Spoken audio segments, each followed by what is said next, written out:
नमस्कार, वाह फैक्ट्स में आपका स्वागत है। बंगलुरु से पूर्व की तरफ करीब 100 किलोमीटर दूर जाएंगे तो वहां पाएंगे एक ऐसा इलाका जो कभी लिटिल इंग्लैंड के नाम से भी जाना जाता था। यहाँ कभी अंग्रेजों का बसाया गया गहमा गहमी वाला शहर हुआ करता था। इलाके के नाम भी अंग्रेजों के नाम पर ही थे। यहाँ गोल्फ कोर्स और स्विमिंग पूल वाले सोशल क्लब भी हुआ करते थे। इसके अलावा विश्व प्रसिद्ध अस्पताल, स्कूल और सिनेमा घर भी हुआ करते थे। 20वीं शताब्दी में ये तामझाम बिना सोने के व्यापार के संभव नहीं हो सकता था। तो आइए जान लेते हैं इस जगह की सच्चाई। जिस स्थान की बात हो रही है उस पर एक मूवी भी बन चुकी है। जिस स्थान की हम बात कर रहे हैं वो मशहूर कोलार गोल्ड फील्ड्स है, जिसे KGF के नाम से भी जाना जाता है। यहाँ कभी देश का 95% सोने का उत्पादन हुआ करता था। तो चलिए जान लेते हैं कोलार गोल्ड फील्ड्स का ये दिलचस्प किस्सा। कोलार 19वीं शताब्दी में सुर्खियों में आया जब यहाँ सोने की खानें मिली, लेकिन शायद बहुत कम लोगों को पता होगा कि इसका इतिहास 1700 साल पुराना है। 350 से 1000 ईस्वी के दौरान कर्नाटक पर गंगा वंश का शासन था। राजा इस जगह से जाने के बाद भी अपने साथ कूलालाला पुरारेश्वर, कोलार के भगवान का खिताब ले गए।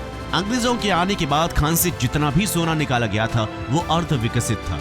लोगों के छोटे छोटे समूह लोहों के औजारों से सोने की सतह को खुरचते थे, लेकिन अंग्रेज सेना के अधिकारी जॉन वॉरेन की इस पर नजर पड़ गई।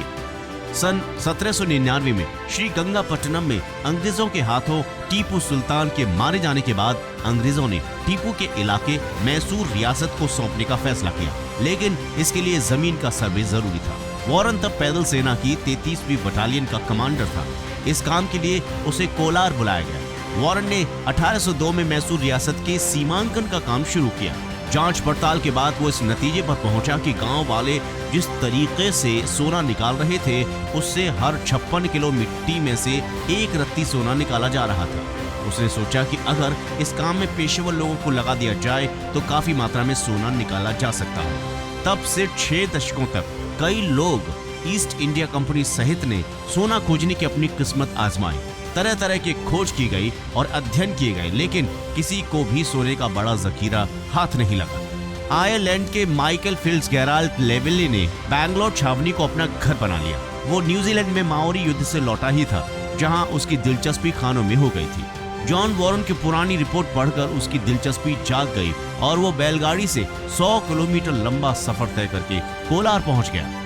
अपने अनुभव की मदद से लेवेले ने खनन के लिए कई स्थानों की पहचान की। 2 साल से ज्यादा समय तक शोध करने के बाद उसने सन 1873 में महाराज की सरकार को लिखकर खनन के लिए लाइसेंस की इजाजत मांगी। उसे कोलार में खनन के लिए 20 साल का पट्टा मिल गया और इस तरह भारत के आधुनिक तरीके से खनन की शुरुआत हुई। लेकिन जल्द ही लेवेले के पास पैसे खत्म हो गए और सन 1880 में लंदन की mining firm John Taylor and Sons ने कोलार की बागडोर संभाल ली और इतिहास बदल डाला। ये फर्म अपने साथ आधुनिक मशीनें लेकर कोलार आई और खनन का काम शुरू किया। एक समय कोलार की खान सबसे गहरी और सबसे ज्यादा सोना देने वाली खान थी। कोलार गोल्ड फील्ड भारत में उन पहले शहरों में था जहां बिजली आई थी। इसका श्रेय माइनिंग फर्म को ही जाता है। सन 1900 में मैसूर के महाराजा को कावेरी नदी पर पन बिजली संयंत्र लगाने का प्रस्ताव दिया गया। महाराजा ने इजाजत मिलने के बाद संयंत्र से 140 किलोमीटर दूर कोलार में बिजली पहुंचने लगी। इस काम के लिए ब्रिटेन, अमेरिका और जर्मनी से मशीनें आयात की गई, जिन्हें छकड़ा गाड़ियों में कावेरी पहुंचाया गया। इन गाड़ियों को हाथी घोड़ों से खींचा जाता था। बहुत जल्द कोलार गोल्ड फील्ड में मोमबत्तियों और मिट्टी तेल के दियों की बजाय बल्ब लगना शुरू हो गए। बिजली की वजह से खनन कर्मियों के पिंजरे आसानी से ऊपर नीचे आने लगे और खनन के नीचे हिस्से में हवा भी पहुंचने लगी। खनन के काम ने जोर पकड़ लिया और दौलत की बरसात होने लगी। इस तरह बंजर जमीन वाला कोलार शहर सन 1930 तक एक समृद्ध शहर में तब्दील हो गया। कोलार गोल्ड फील्ड की 31 दिसंबर सन 1960 की रिपोर्ट के अनुसार शानदार सड़कें पूरे समय, पानी की सप्लाई, बिजली वितरण प्रणाली, रेल, अस्पताल, क्लब, दुकानें, सिनेमाघर और ये तमाम चीजें खनन उद्योग की वजह से संभव हो सकी, अन्यथा ये इलाका बहुत ज्यादा पिछड़ा हुआ था। लेकिन एक तरफ जहां अंग्रेज अफसर और कर्मचारी ऐश भरी जिंदगी जी रहे थे, वहीं भारतीय खनन कर्मियों की हालत बहुत ज्यादा खराब थी। उनमें से ज्यादातर तमिल मजदूर थे।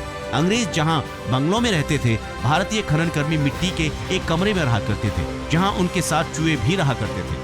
खनन से जितना संभव हो सकता था सोना निकाल लेने के बाद कोलार गोल्ड फील्ड्स की नीयत बदल गई। यूरोप से आए खनन विशेषज्ञ घाना और पश्चिम अफ्रीका खनन के लिए चले गए और कोलार गोल्ड फील्ड्स की खानें सन 2001 में बंद हो गई। खानों की सुरंगों में आज पानी भरा हुआ है। यही सुरंगें कभी सोने तक पहुंचने का रास्ता हुआ करती थी। तो जाना आपने इस KGF का रहस्य। आपको ये वीडियो कैसा लगा जरूर बताएं कमेंट सेक्शन में। नमस्कार।